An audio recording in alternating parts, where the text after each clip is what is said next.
Olá! Há algumas décadas, ou até mais do que isso, muita coisa era permitida. Desde o uso facultativo do cinto de segurança, a Coca-Cola com cocaína. Tudo bem com você? Eu sou Ivan Lima e seja muito bem-vindo ao canal Fatos Desconhecidos. Hoje, vamos relembrar coisas que eram permitidas antigamente e que hoje soam absurdas. Nos dias atuais, quando você entra em um carro, é quase automático o procedimento de colocar o cinto de segurança, não é? Mas saiba que até 1998, antes do novo Código de Trânsito Brasileiro, usar o cinto era opcional e mais exigido somente em rodovias federais. Com as novas leis, o cinto passou a ser obrigatório, já que é um item muito importante no quesito segurança. Aliás, sabia que o cinto de segurança passou a ser instalado nos automóveis somente em 1959? E quem o inventou foi um engenheiro da Volvo. Contudo, era um item dispensável, sendo tratado como acessório e não obrigatório. O mesmo se diz quanto ao uso do capacete para motociclistas e seus passageiros. Até a mudança nas leis de trânsito, em 1998, pilotar motos e literalmente sentir o vento na cara era muito comum, como também os diagnósticos de traumatismo craniano em pessoas que se envolviam em acidentes. O Fusca já foi tido como um carro da família e era comum ver o modelo na garagem de alguém. Certamente, um carro que servia para tudo, desde o trabalho árduo até o passeio com os filhos. Para eles, não havia lugar melhor no pequeno besouro do que lá na parte de trás, no tal chiqueirinho, localizado atrás do banco traseiro do automóvel.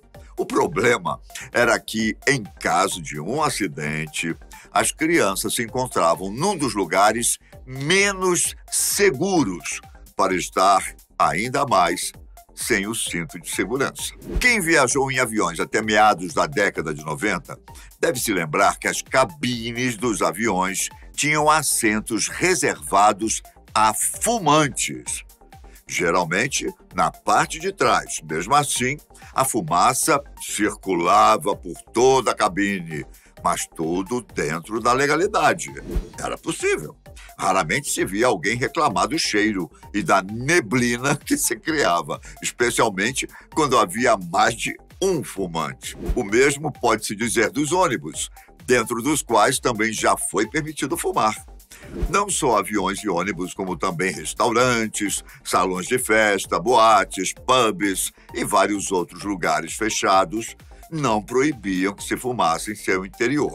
Você saía, entrava perfumado e saía um cigarro, literalmente. Raramente se via um aviso de proibido fumar. Era muito comum ver um cinzeiro ao lado do prato de comida em um restaurante, como também se perder no nevoeiro que se criava dentro de uma boate. Algo impensável hoje em dia, não é?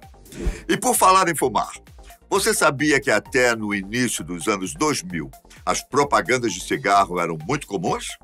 Algumas marcas, inclusive, investiam pesado na produção, como a marca Hollywood, Marlboro, por exemplo.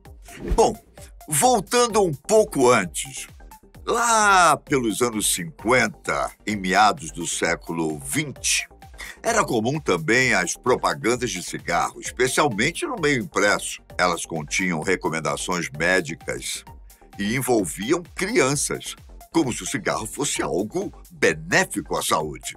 Na verdade, eles eram sempre relacionados à liberdade, à aventura, ao bom gosto, ao refinamento, aos momentos de prazer.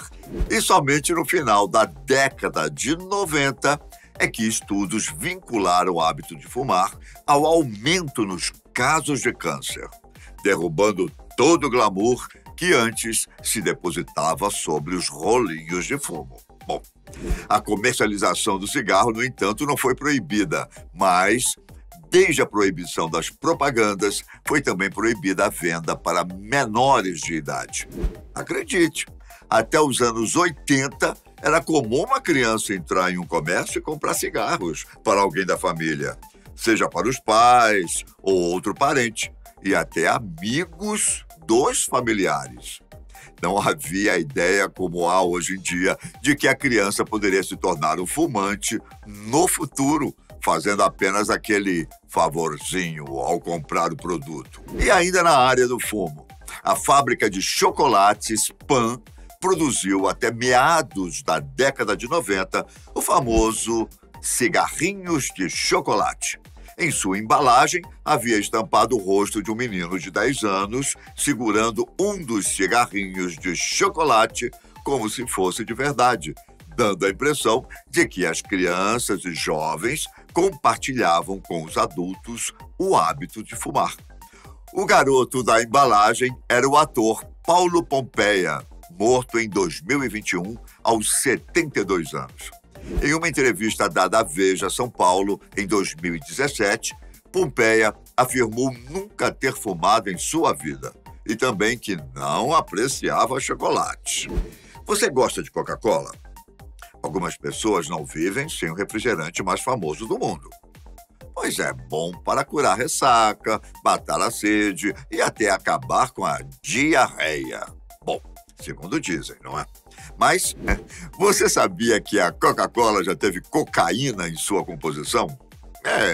Na verdade, não a cocaína como droga, mas sim o extrato da folha da coca, uma planta comumente usada em alguns países da América Central, como a Bolívia e o Peru, para se fazer um chá que normalmente auxilia as pessoas que vivem em locais de grande altitude. Até o início do século XX, a coca era vista como um fármaco poderoso e, por isso, em maio de 1886, um farmacêutico norte-americano chamado John Stitt Pemberton estava em seu laboratório doméstico tentando inventar um novo xarope. Ele acabou descobrindo o que se tornaria o refrigerante mais conhecido no mundo todo, a Coca-Cola. E sim, até 1906, a bebida continha uma quantidade significativa do extrato, apesar de a companhia desmentir isso há muitos anos. Mandar uma criança sozinha para a casa de parentes em outra cidade, hoje em dia, exige que os pais ou responsáveis legais consigam autorização judicial, em boa parte dos casos. Sem essa autorização, a criança não embarca. Contudo, há pouco tempo, lá pelos anos 80 e parte dos anos 90, isso não era necessário. Bastava que os responsáveis assinassem, quando muito, um formulário da empresa de ônibus ou aviação ou outro meio de transporte que tivesse. Entretanto, por muito tempo no século XX e com a expansão dos serviços dos Correios nos Estados Unidos, tornou-se comum enviar crianças como se fossem produtos ou cartas por meio desse serviço. Para nós isso soa como um absurdo, não é? Só que esse tipo de encomenda viva tornou-se uma prática vista como normal naqueles anos. Quanto menor o peso da criança, menor o valor. Mas não pense que isso era caro, muito pelo contrário. Os valores eram na casa dos centavos de dólar, assim como o seguro de vida do passageiro. Digo, da encomenda. Estranho, não? A integridade física e a saúde das crianças tornou-se uma preocupação sanitária somente a partir de meados da década de 90, quase já nos anos 2000. Por isso, vários brinquedos foram reclassificados ou retirados das lojas, uma vez que ofereciam perigo em potencial às crianças. Na metade do século XX, até lá pelos anos 1950, era comum a criança ganhar algo que a prepararia para o futuro, como kits contendo elementos químicos, fabricação de tubos de vidro, entre outros.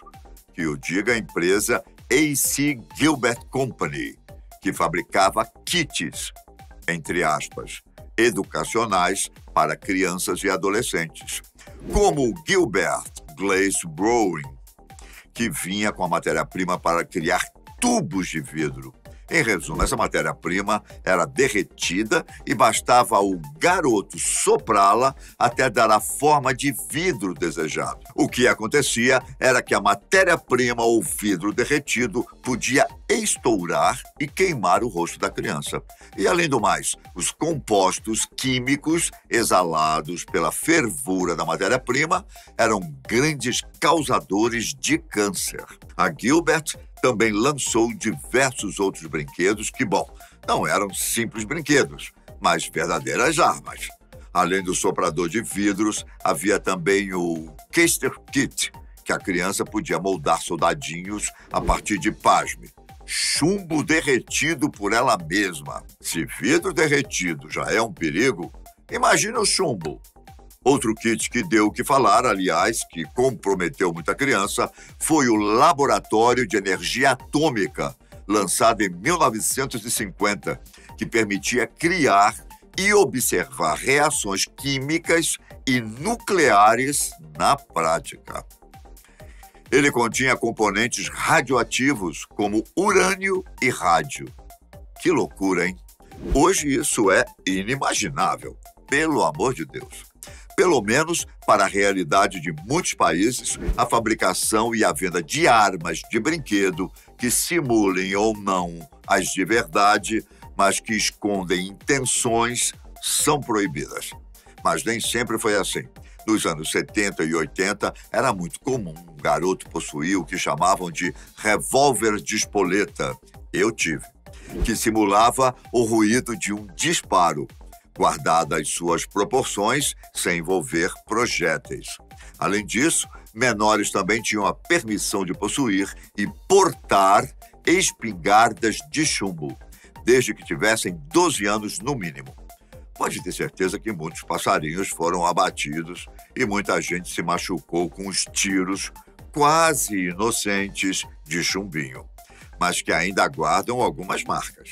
Bom, poderíamos citar mais uma centena de coisas que antigamente eram completamente permitidas, mas que hoje são consideradas verdadeiros absurdos.